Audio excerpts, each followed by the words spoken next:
ऋषिगण बोले, हे बोलने वालों में श्रेष्ठ महाभाग श्री सूत, पुरुषोत्तम के सेवन से राजा दृढ़धनवा ने राज्य, पुत्रों तथा पतिव्रता स्त्री और योगियों को भी दुर्लभ भगवान के लोक को किस तरह प्राप्त किया, इस पुरातन इतिहास को विस्तार पूर्वक कहिए।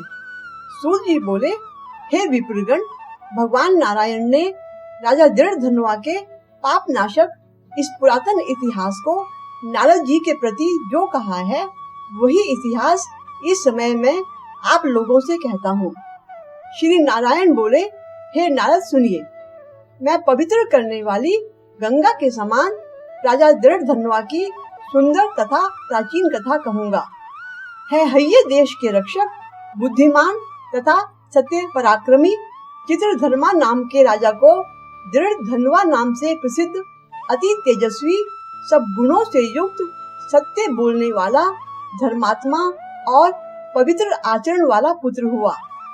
चौड़ी छाती, बड़ी भुजाओं, गुण समूहों से युक्त राजा दृढ़धनवा महा तेजस्वी था।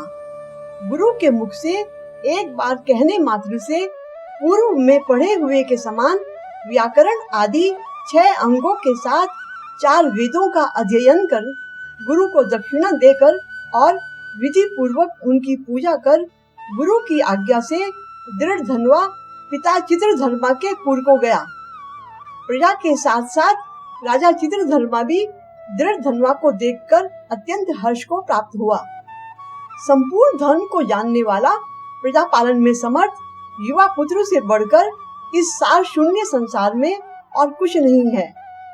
जिस तरह ध्रुव, अम्बरीश, शरधाती, ययाति, शिवी, रंती देव, शशबिंदु, भगीरथ, भीष्म, विदुर, दुष्यंत और भरत, पृथु, उत्तानपाद, प्रहलाद, विभीषण आदि सब राजा तथा और अन्य राजा भी अनेकों लोगों को त्याग कर इस अनित्य शरीर से पुरुषोत्तम भगवान का आराधन कर विष्णु पद को चले गए। उसी तरह स्त्री, मकान, पुत्र आदि में स्नेहमय बंधन को तोड़कर वन में जाकर अब मैं 2 भुजा वाले, मुरली को धारण करने वाले, प्रसन्न मुख वाले, शांत तथा भक्तों को अभय देने वाले भगवान श्री कृष्ण की आराधना करूंगा। मन में ऐसा निश्चय कर राजा दृढ़धनवा को राज्य का भार देकर स्वयं विरक्त हो राजा चित्रधर्मा शीघ्र पुलह ऋषि के आश्रम को चले गए। वहां जाकर राजा संपूर्ण कामनाओं से निष्प्रिय हो और भोजन त्याग कर हर समय मन से श्री कृष्ण का स्मरण करते हुए जीवन व्यतीत करने लगे। कुछ समय तक तप करके राजा चित्रवर्मा हरि भगवान के परम धाम को चले गए। राजा दृढ़धनवा ने अपने पिता की वैष्णवी गति को सुना और वियोग होने से शोक युक्त राजा दृढ़धनवा ने पितृभक्ति से विद्वानों के वचन में स्थित होकर पारलौकिक क्रिया को पूर्ण किया। नीति शास्त्र में चतुर राजा दृढ़धनवा अत्यंत शोभित, पवित्र पुष्करावर्तक नगर में राज्य करने लगा। विदर्भ राज की कन्या, उनकी पत्नी गुण सुंदरी बहुत अच्छे स्वभाव वाली थी।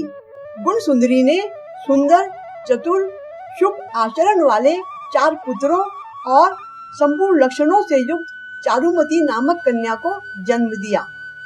चित्रवाक, चित्रवाहा, मणिमान और चित्रकुंडल नाम वाले उसके 4 पुत्र अपनी शूर वीरता के लिए विख्यात थे। राजा दृढ़धनवा भी दृढ़ प्रतिज्ञ, रूपवान, गुणवान, वीर, 4 वेद और व्याकरण आदि 6 अंगों को जानने वाला, वाक्चतुर, धनुर्विद्या में निपुण, काम, क्रोध, लोभ, मोह और मद को जीतने वाला, शत्रु समुदाय का नाश करने वाला, क्षमा में पृथ्वी के समान, गंभीरता में समुद्र के समान, समव्यवहार में पितामह ब्रह्मा के समान, प्रसन्नता में शंकर के समान, एक ही स्त्री से विवाह करने का व्रत करने वाला, अत्यंत उग्र, पराक्रमशाली एवं दूसरे सहस्रार्जुन के समान था। नारायण बोले, एक समय रात्रि में उस राजा दृढ़धनवा को चिंता हुई कि अहो, यह वैभव किस महान पुण्य के कारण हमें प्राप्त हुआ है। ना तो मैंने तप किया, ना दान दिया और ना कहीं पर कुछ हवन ही किया। मैं इस भाग्योदय का कारण किससे पूछूं? इस प्रकार चिंता करते हुए राजा दृढ़धन्वा की रात्रि बीत गई। प्रातः काल ब्राह्म मुहूर्त में उठकर विधि पूर्वक स्नान कर सूर्य नारायण व देव मंदिरों में जाकर देवता का पूजन कर ब्राह्मणों को दान देकर तथा नमस्कार करके वह घोड़े पर सवार हो गया।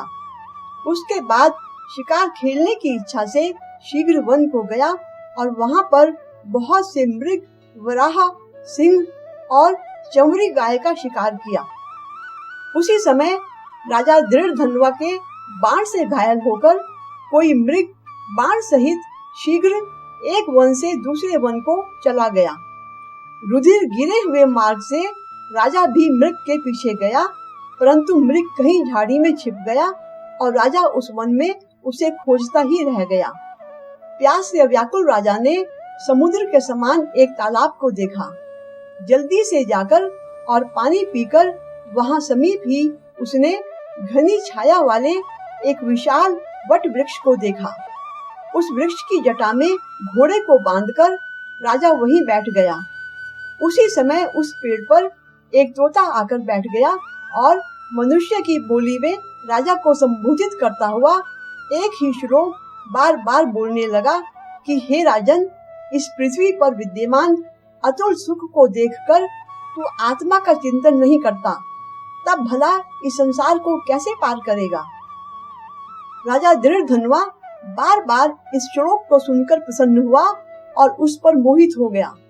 वह विचार करने लगा कि यह तोता नारियल के समान अगम्य सारपूर्ण एक ही श्लोक को बार बार बोलकर क्या कह रहा है। यह वेद व्यास के श्रेष्ठ पुत्र सुखदेव जी तो नहीं है, जो मुझ मूढ़ को संसार सागर में डूबा हुआ देखकर राजा परीक्षित के समान कृपा कर उद्धार करने की इच्छा से मेरे पास आए हैं। इतने में शिकार में बिछड़ी हुई सेना चिंता करते हुए राजा के समीप आ गई। तोता राजा को उपदेश देकर स्वयं अंतर्धान हो गया। उस पक्षी के वचन को स्मरण करता हुआ राजा अपने नगर में आ गया। महल में आकर चिंता में डूबे राजा ने खाना पीना, बोलना, सोना सब छोड़ दिया। तब एकांत में आकर रानी गुण सुंदरी राजा से बोली कि हे राजन, आप इस प्रकार की उदासी कहाँ से लेकर आए हैं?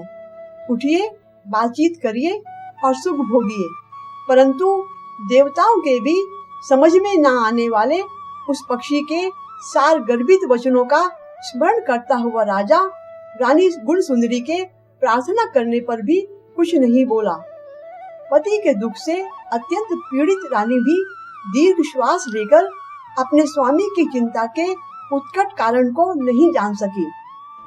इस प्रकार चिंता में मग्न राजा का बहुत समय बीत गया, परंतु उसे इस दशा से उबरने का कोई भी मार्ग नहीं दिखा।